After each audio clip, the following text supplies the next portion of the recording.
listen the word of the Lord. Hallelujah. Dahil tulad ng lagi kong pinapalaala, the Word of God is very, very important sa bawat isa sa atin. Minsan nga po, batiin natin ang ating mga katabi. Sabi mo nga, hello, blessed. At sabi mo nga, hello, favored. Sabi mo sa katabi mo, pinagpala ka sa araw na ito. Pwede ba natin palapakan ng Diyos? Hallelujah.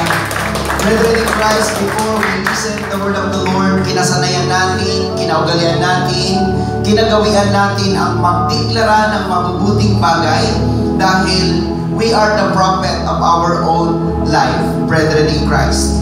Of course, with faith, with boldness and confidence, sabi nga po natin, thank God I am prosperous because I'm blessed by the Lord, greatly blessed, extremely blessed, highly favored, deeply loved. Sige, sabayan mo kami. Sabi mo, thank God I am your child. I cannot be denied. I am your beloved. Sabi mo, everything in my life is well. Okay, nakasan mo, sabi mo, my life is well. My family is well. My job is well. In the presence of God, nothing is missing. Nothing is broken. Sabi natin, all is well. Pwede ba natin palakpakan si Jesus? Hallelujah.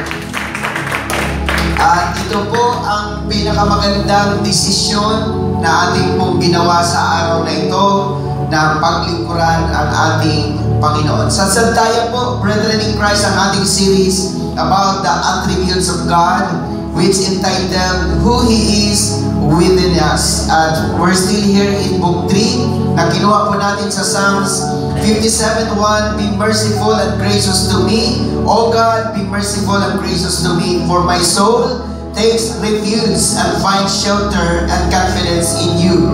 Yes, in the shadow of your wings will I take refuge and be confident until calamities and destructive storms are past.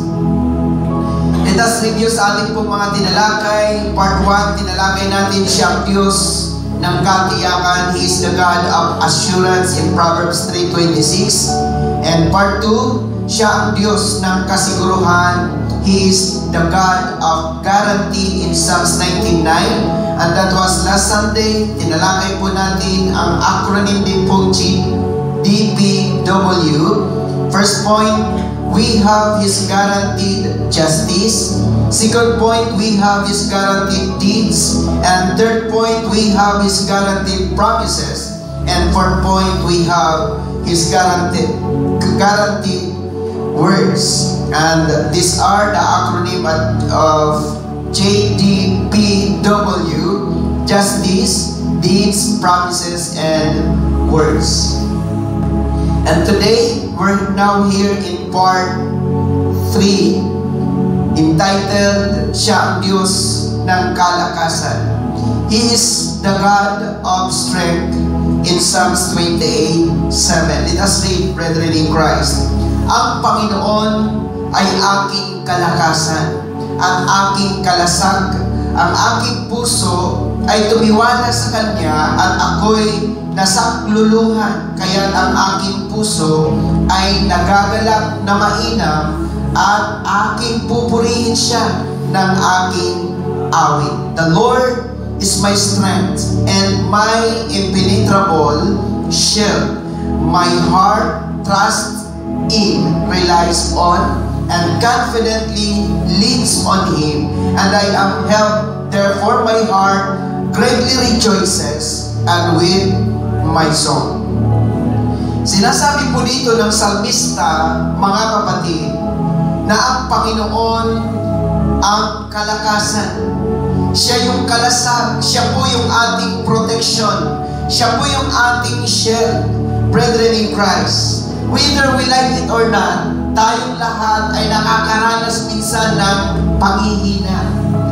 Minsan, nai-exhaust tayo, nalulupay-pay tayo, and we need the strength of the Lord.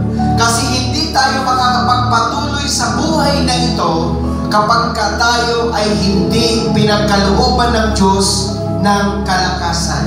Again, brethren in Christ, all of us experience na minsan nangihina tayo, nanlulupay-pay tayo, and what we need today is the strength comes from the Lord. Sabi po dito sa the heart of God's attribute, He's the strength whose heart relies in Him. Ang Diyos ang kalakasan sa mga tao na nagtitiwala sa Diyos. And then He's the strength whose heart rejoices in Him.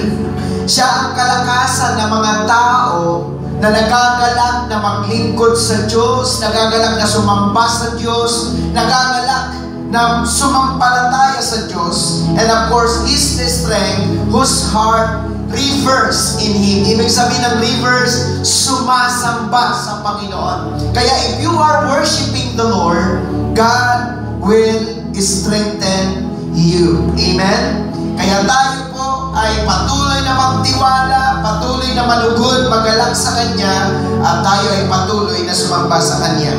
Also here in Psalms 8:1, iniibig kita, O Panginoon, na aking kalakasan.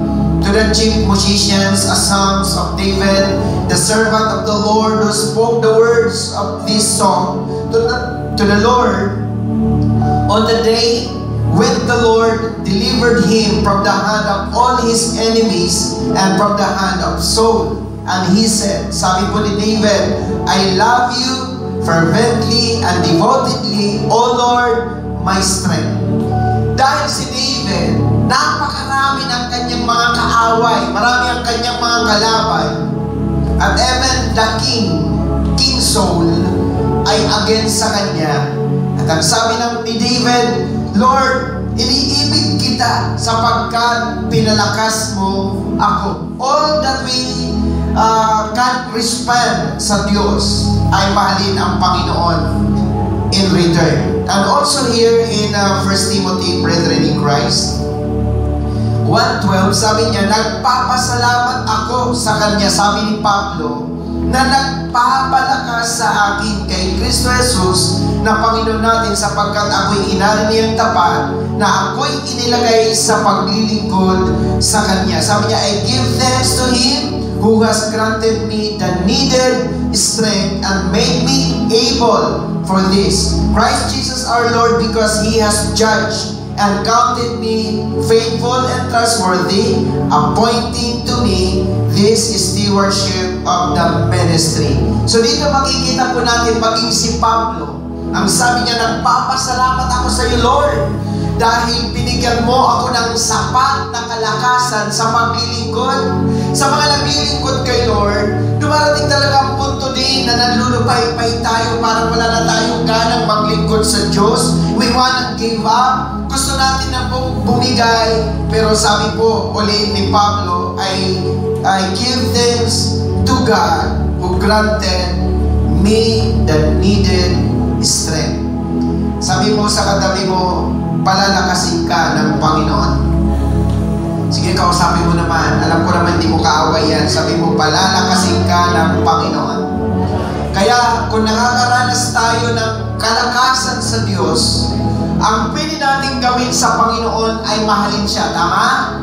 At pasalamatan siya. At higit sa lahat, ito pa po ang sabi na ni Pablo ulit sa Thessalonians, 2 Thessalonians 3:3, ngunit tapat ang Panginoon na magpapatibay sa inyo at sa inyo'y mag-iingat sama-sama. Maganda sa English. Sabi niya, yet the Lord is faithful and He will strengthen you and set you on a firm foundation and guard you from the evil one. So dito mga kapatid, ang Diyos ay tapat. Sabi mo nga tapat.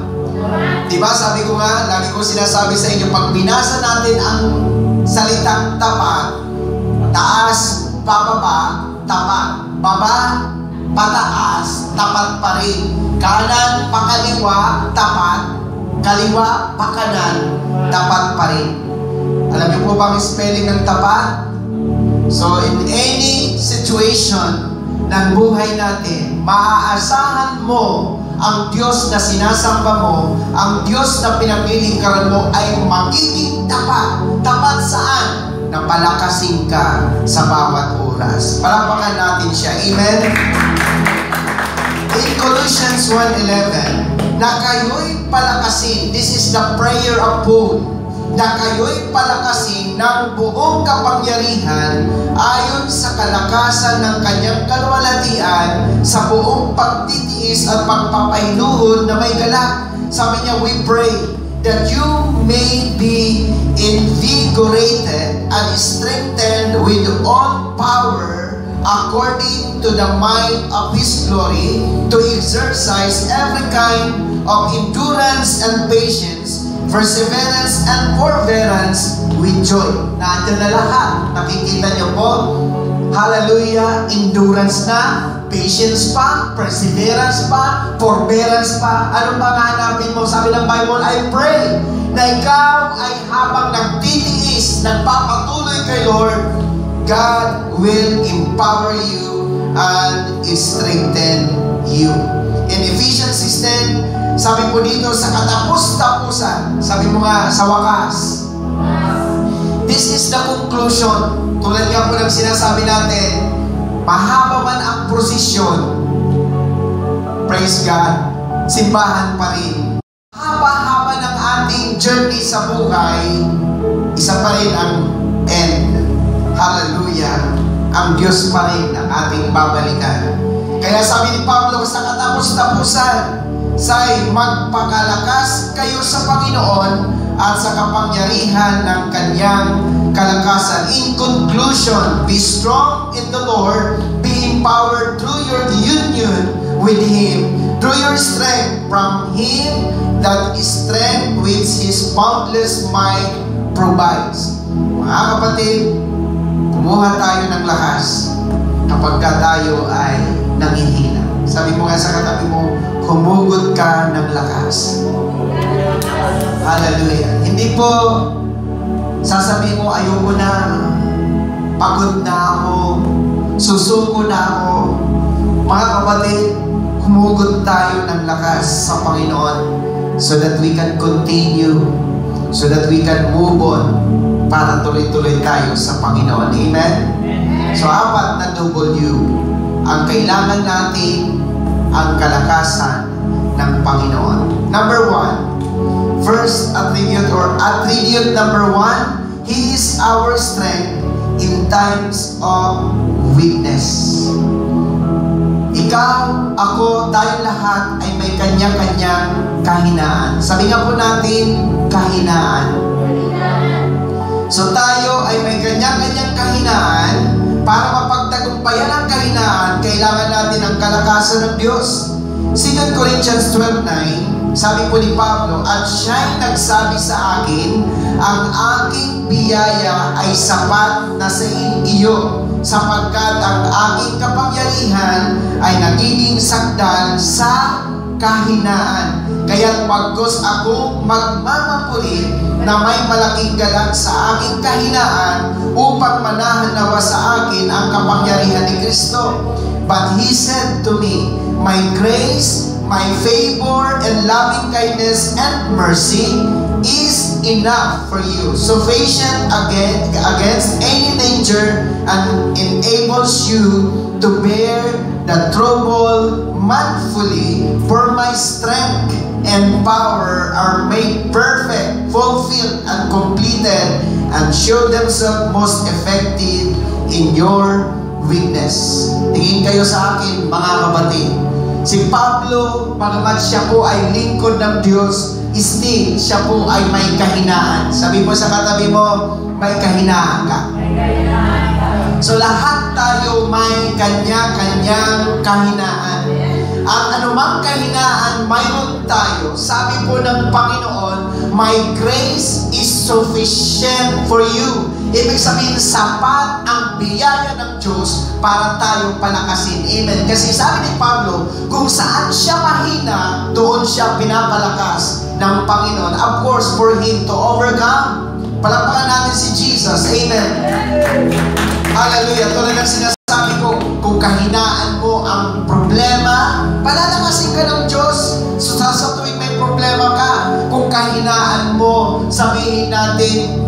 babae, praise God. Pag maraming babae, palalakasin ka ng Lord, tama? Kung kahinaan mo, bisyo, ang grasya ng Diyos ay sufisyente para tayo papagtibayin ng ating Panginoon. Amen? Sahod palakpak kay Lord.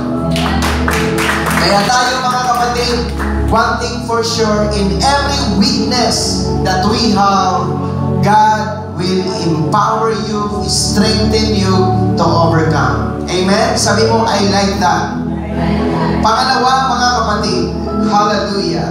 Sabi niya, therefore, sabi po ba, dagdag pa ni Pablo, sabi niya, therefore, I will all the more gladly, sabi niya, glory in my weaknesses and infirmities, that the strength and power of Christ, the Messiah, may rest, yes, may peace attend over and dwell upon me. Kaya, matuwa ka, praise God. Amen? Kung kahinaan mo, ano pa man, pagka namarating sa punto na yun, matuwa ka na because God will strengthen you. Attribute number 2. He is our strength in times of weakness. Hirapin kasi na weakness. Hallelujah. Ang ibig sabihin ng weakness, ito po yung tinatawag nating suffering. Ang sabi po dito ng 1 Peter 5:10, at ang Diyos ng buong biyaya na sa inyo'y tumawag sa kaniyang walang hanggang kalwalhatian kay Kristo, pagkatapos na kayo'y makapagbatang sandaling panahon. Sabi mo sa katabi mo ulit, sandali lang yan. O sabi mo, ano man ang problema mo na pinagdadaanan mo, sandali lang yan. Sabi mo ulit, sandali lang yan.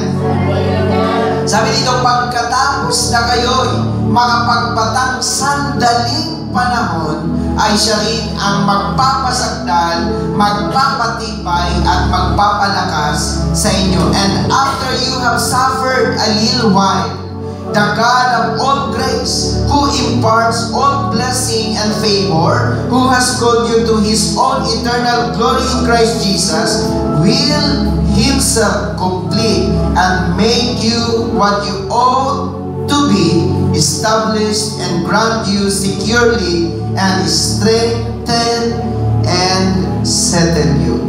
Kaya mga kapatid, sa panahon na may dinadaanan ka, daan lang kayo. Amen? Pag may dinadaanan kayo, daanan nyo lang. Don't park, don't stay, don't stop. Daan ka lang. Sabi ng Bible, kapag tayo ay may pinagdadaanan, mayroon tayong nararanasan, mayroon tayong binabata, mayroon tayong kinakaharap sa buhay, sa sandaling panahon,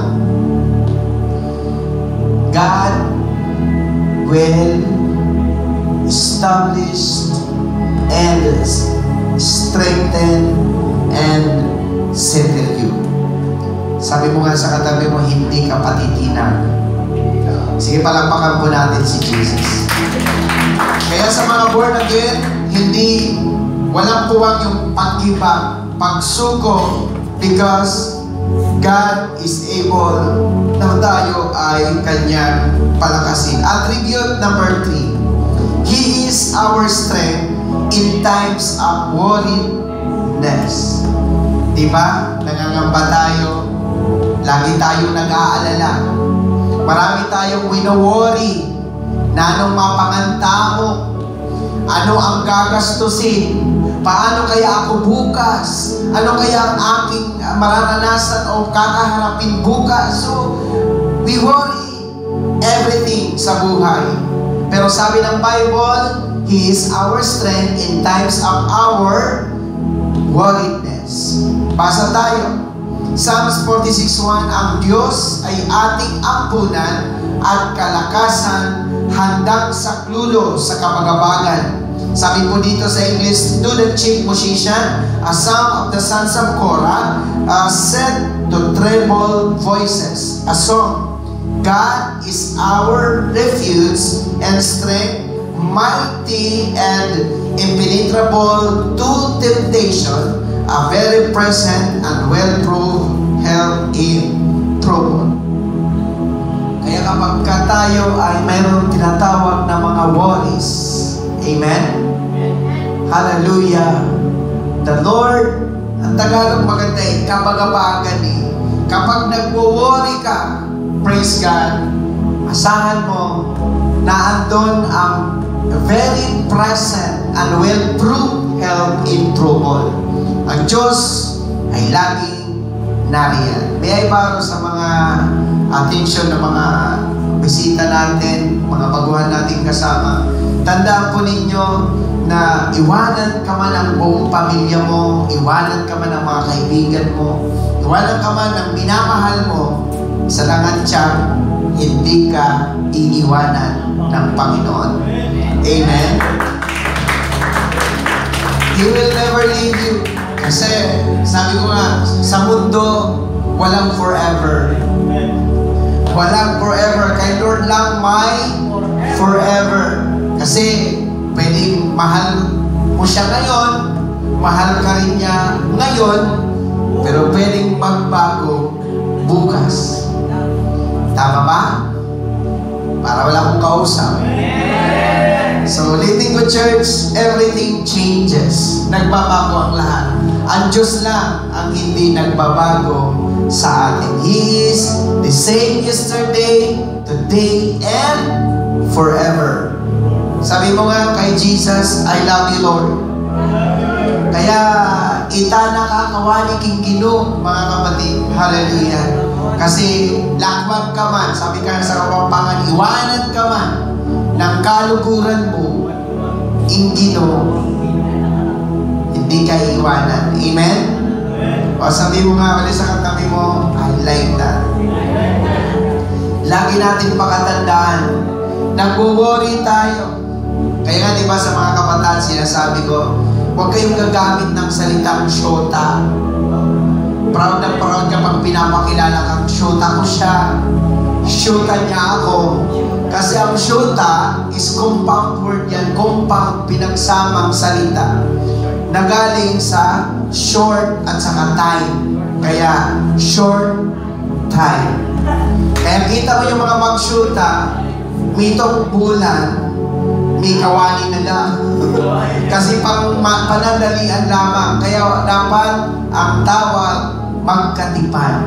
Ang magkatipan kasi mga kapatid, parang ganito lang yan. Pag kinagat ka, kakagaling ka niya. Pag minahal mo siya, mamahalin ka rin niya. Pag pinaglingkuran ka, pagliling sila. Compatible. Tama? Kasi sabi ko nga, nakakapagod yung ikaw lang ang nagmamahal, tapos yung minamahal mo, iba yung minamahal. Makapagalya ko. Pero ito ang isang tiyak kay Lord. Pag minahal mo si Lord, mas sobrang mamahalin ka ng Panginoon. Amen? O sabi mo mga ulit sa katabi mo, huwag ka nang hihiwalay kay Lord. Kaya palapakan natin yung mga bisita natin. Hindi lang ngayon, tuloy-tuloy na ang mga yan. Every Sunday, nandito na yan sila. Amen? Kasi isa lang ang tiyak, mas maganda naman na naandyan ka na sa Panginoon, hindi ka pababayaan ng Lord. Kaya naman ang ating mga pinapangambahan, mga kapatid, lagi mong tandaan, nag-worry ka man, kung ano man ang babadgetin mo, di ba? Minsan, kapag kapos tayo, walang-wala tayo, tayo paano kung rin tayo punta.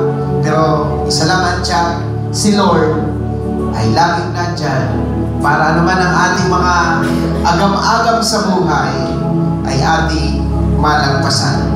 Okay, part 3. Attribute ano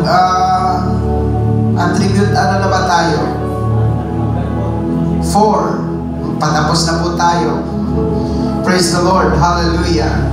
Ang sabi po dito, He is our strength in times of weariness. Alam niyo po ba ang weariness? Kapaganan, kapaguran. Mga nanay, huwag kayong susuko. Hallelujah. Kasi sabi ko nga ngayon, ang mga anak, ang hirap na disiplinahin. ang hirap na turuan. Praise God. Hallelujah. Parang mga nanay, napapagod na sila. Paulit-ulit. Ulit-ulit. Mula nung bata hanggang ngayon nagbibinata, mag-aasawa, paulit-ulit. Kaya mga nanay, huwag kayong mapagod. Praise God. Kasi ang pagod, mga magulang. Sa amin dati, nung panahon namin, tingin pa lang, alam na po namin. Halimbawa, naglilikod ka, tinignan ka ng nanay mo. Ibig sabihin nun, titigil ka. Ganun po. Kapag ka medyo may bisita at medyo galaw-gaw ka, titignan ka lang ng nanay, bibihim ka na. Ngayon aliwana, naluwanang mata. Praise the Lord. Di pa rin alam ng kabataan. Kaya mga nanay, ulitin ko, dumarating ang punto na pagod ka na.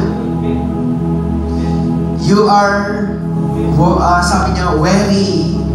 Pagod ka na, para bang drain ka na, kumbaga sa cellphone, lobat na ka na. Hallelujah. Pilit kang inuon, pero hindi na magsindi kasi talagang lobat ka na. Hallelujah. At ano po, pag lubat ka na, para bang ang gusto mo sumuko, ng ibang mga nanay, sabi nila, mas gugustuhin na lang, mamatay na lang. Kasi pagod na sila. Kaya kayo mga anak na narito, minsan tanongin nyo ang nanay nyo, pagod na ba? Napapahagod ka na ba?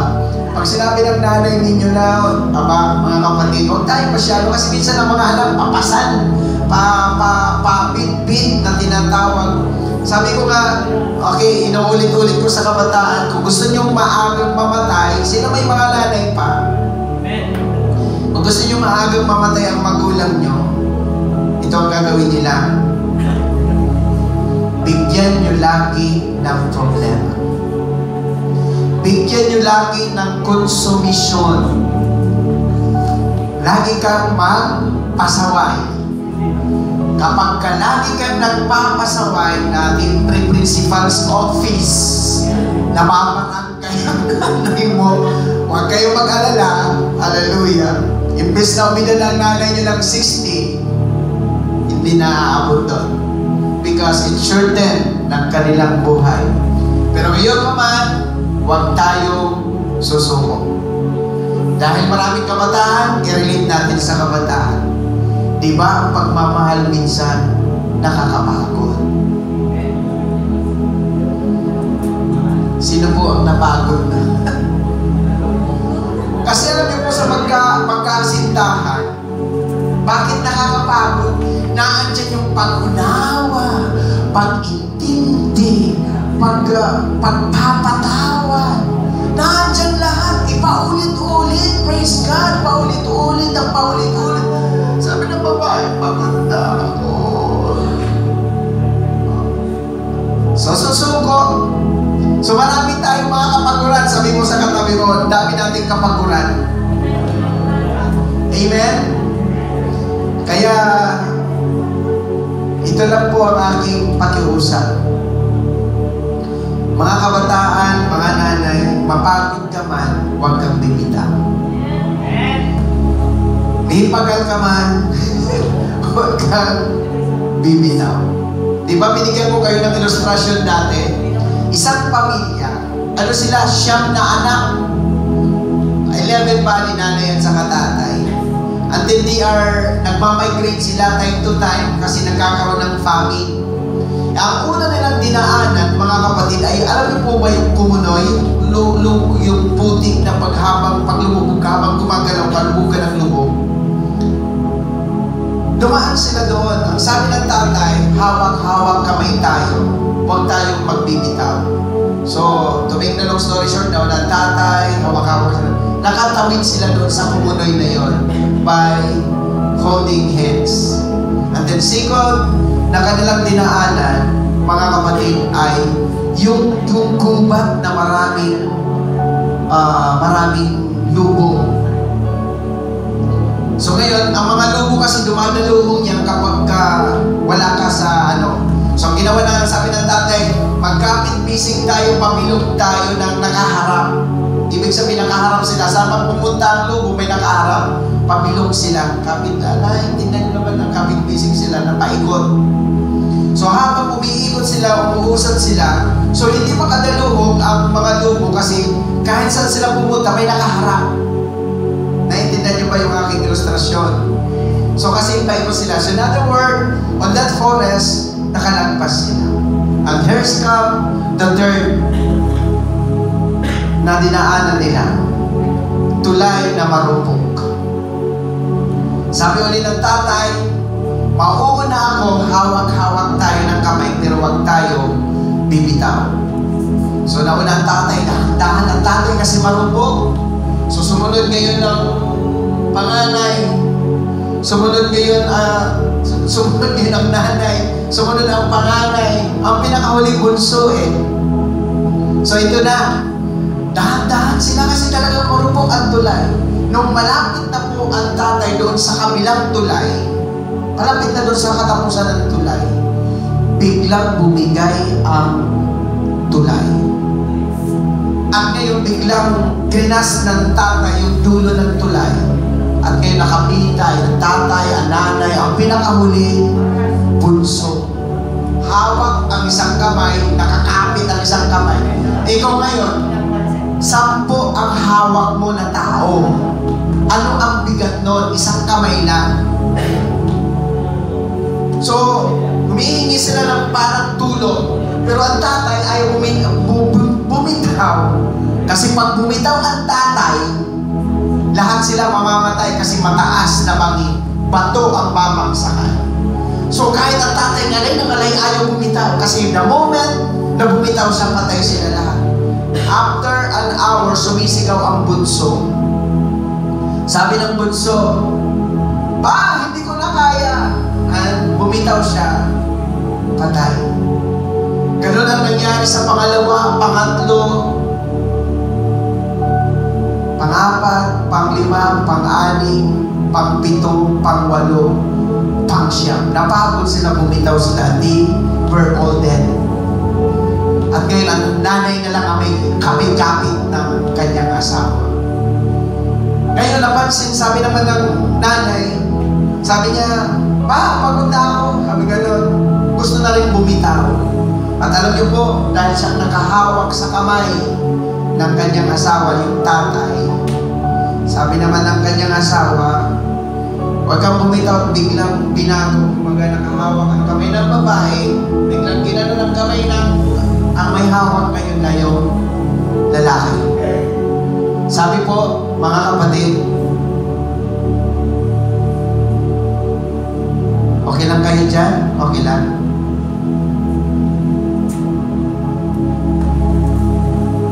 So biglang hinawakan ng tatay yung kamay ng babae, yung nanay. Ngayon kahit pagod siya, ulitin ko mga kapatid, hindi siya nahulog. Bakit? Hindi na babae ang may hawak, yung lalaki na ang may hawak. Tayo ganun din kay Lord. Gusto na natin bumitaw. Kaya lang ang maganda, hindi tayo may hawak kay Lord. Si Lord ang may hawak sa atin. Sige po, palapakan natin si Jesus. Hallelujah. Thank you, Lord, sa kabutihan. Basa tayo, Isaiah 40:29, "Siya'y nagbibigay ng lakas sa mahina, at ang walang kapangyarihan ay pinananagalan niya sa kalakasan." Sabi niya, He gives power to the faint and weary, and to him who has no might, He increases strength, causes it to multiply, and making it to abound. So sa mga weary, sa mga faint, pagod, ang Diyos ang ating kalakasan. Sama po natin, for W's, He is our strength in times of weakness. He is our strength in times of weakness, and He is our strength in times of worriedness, and He is our strength in times of weariness. Ano man mga kapatid dyan, ang mayroon tayo, isang ang tiyak, ang Diyos ang ating kalakasan.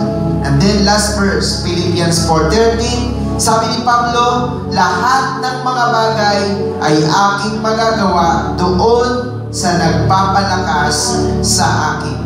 I have strength for all things in Christ who empowers me. I am ready for anything and equal to anything through Him who infuses inner strength into me. I am self-sufficient in Christ's sufficiency. Pag sinabing in-infuse, para bang chinans ka ng kapangyarihan ni Lord. Kaya ang sabi ni Pablo, magagawa ko ang lahat ng bagay. Sabi mo nga sa katabi mo, I can do all things. Magagawa natin, mga kapatid, malalagpasan natin, mapagtatagumpayan natin kasi may Panginoon na magpapalakas sa atin. Kaya mo. Sabi mo sa katabi mo, agyumi yan. Sige, kaliwa kanan, harap at likod, sabi mo, agyumi yan. Kaya natin. Amen? Agree ba kayo? Kaya natin? Praise the Lord. And last slide. Hallelujah. Sabi po dito, is strengthened enough to serve. Kaya, walang susuko. Pinalakas tayo ng Lord para maglingkod. And then, is strengthened enough to overcome. Ano man ang problema, ano man pagsubok, ano man mga pasanin, you are strengthened enough para mapagtagumpayan. Last, strengthened enough to work. Amen?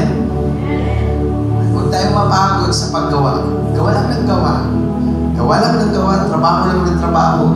God ang pagpapala sa atin. Amen? Kaya strengthened enough to serve, to overcome, and to work. Kaya salamat sa Diyos dahil hindi niya tayo pinababayaan. Amen? Kaya alam niyo po, mga kapatid, ako, pag dumarating ako sa kahinaan, ang pinaka-paborito kong pagkakataon ay yung nag-iisa ako at umiiyak ako sa Panginoon.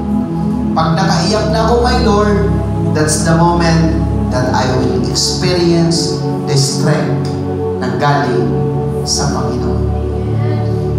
Hindi man ako showy, hindi man ako nakikita ninyo na parang na-discourage, nalulupay-pay, nangihina. Pero there are times na nalulupay-pay po ako, mga kapatid. Pero what I did, ginagawa ko lamang po, malapit ako kay Lord at magtatangs po ako. Pagka nakapagtangs ako habang umiiyak ako sa Panginoon, after I cry, nakakatulog ako at paggising ko, may panibagong sigla sa aking puso. Kaya, iiyak niyo lang. Sabi mo sa katabi mo, iiyak mo lang. Walang susuko, iiyak mo lang. Amen? Walang give up, kahit may pagal na ka, walang give up, walang susuko, because God will strengthen us. Pray to God, kasi ako, ganun po ang ginagawa ko eh. Pagka hindi ko na alam kung anong gagawin ko, pupunta lang ako sa, mabuti ka sa bahay, minsan mag-isa lang ako. Iiyak ako sa Panginoon. Pag umiyak ako, sinasabi ko, Lord, hanggang kailan? Pagod na po ako, Lord. Hanggang kailan? Tapos pagka umiyak na ako niyan, minsan ini-impress ng Lord, Baysan, hindi kita iniwan. Ang gagawin ko niya habang umiiyak ako, sarado naman ang bahay ko, sarado lang ang window pagtatag.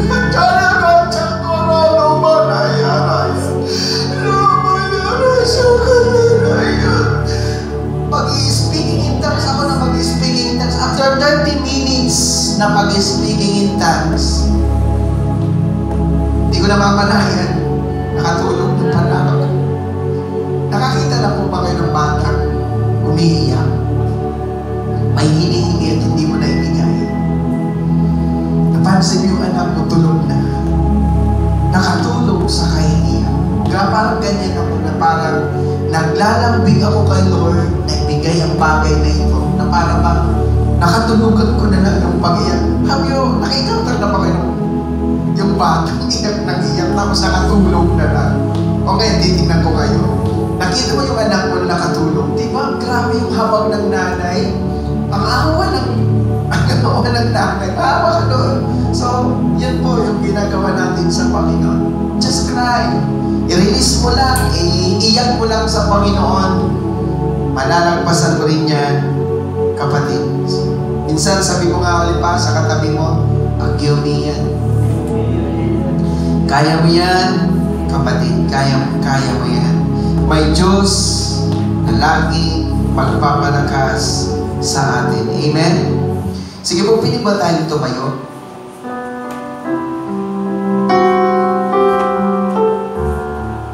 Hallelujah. Thank you, Jesus. Hallelujah. Just close your eyes. Huwag mong pansinin yung katabi mo. It is between you and God. Ikaw at ang Diyos. And think of yourself na nakatayo ka sa harapan ni Jesus.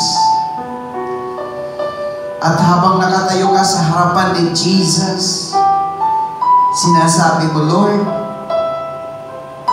pagod na ako.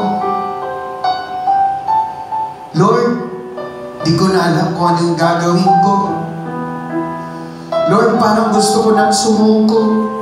Gusto ko nang gumiba. Church, Jesus is listening you now. Nakikinig siya sa'yo. Hallelujah. Hallelujah. Hallelujah. Panginoon, nakatayo ang iyong mga anak sa iyong harapan. Whatever they are encountering today, anuman po ang kanilang mga pinagdadaanan, anuman ang kanilang mga binabata, anuman ang kanilang nararanasan, anuman ang kanilang nararamdaman, I pray in the name of Jesus, infuse strength in their hearts. Palakasin mo ang iyong mga anak, lalo na sa mga panahon ng pagsubok, sa panahon ng problema, sa panahon ng kabigatan, sa panahon na may mga pinagdadaanan. Strengthen them, Jesus. Lord, we need strength para kami makapagpatuloy sa buhay, para kami, Panginoon, makapanatili sa buhay, Panginoon. Strengthen us, Lord. Palakasin mo kami na hindi dumating sa punto na susuko kami, aayaw kami, titigil kami, kundi Lord, ito ay maging hamon sa amin na magpatuloy, Lord. Hallelujah.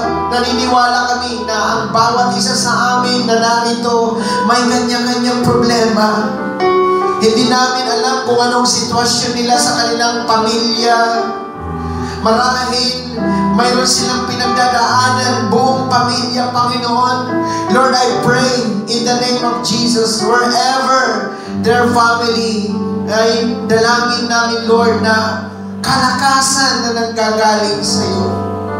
Papag-ibayuhin mo ang kapangyarihan mo sa kanila, Panginoon. Salamat, God. Salamat, Jesus. And I pray this congregation, I pray this church, Lord, na anuman ang aming binabatalin sa buhay, I pray in the name of Jesus, strengthen every member, Lord. Palakasin mo ang mga leaders, palakasin mo ang iyong lingkod, palakasin mo, Panginoon, ang mga members, God. Hallelujah. Na walang susuko, walang gigiba. We will continue serving you, Lord. Hallelujah. Ano man po ang mga ginagawa ng kaaway sa aming buhay, Lord, we will never give up because you are always there to strengthen us. Salamat, God. Salamat, Jesus. Bless each and every one of us.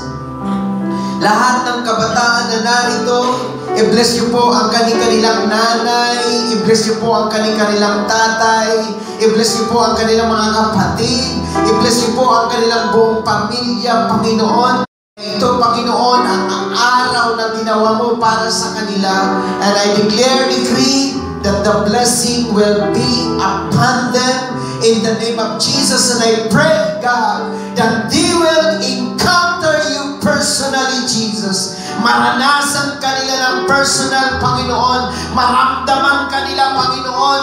Maramdaman nila ang iyong Espiritu, God. Hallelujah. At ikaw, Panginoon, ang mag-iingat sa kanila. Salamat, God. Salamat, Jesus. And I also pray sa mamaya, sa mga kabataan, yung mga a-attend, yung mga dadalo coming from other churches, ang New Hope, Panginoon, hallelujah, maging ang Emmanuel Church na magbibiyahe mamaya. I pray, God, na punuin mo ng excitement at naniniwala kami, Lord, na marami kaming magkikilala na mga magiging kaibigan sa Panginoon na aalalay, aagapay, magsasama sa aming Panginoon. Salamat, God. Salamat, Jesus. And I declare blessing to each and every one of us. And this we pray in Jesus' mighty name. Amen and amen.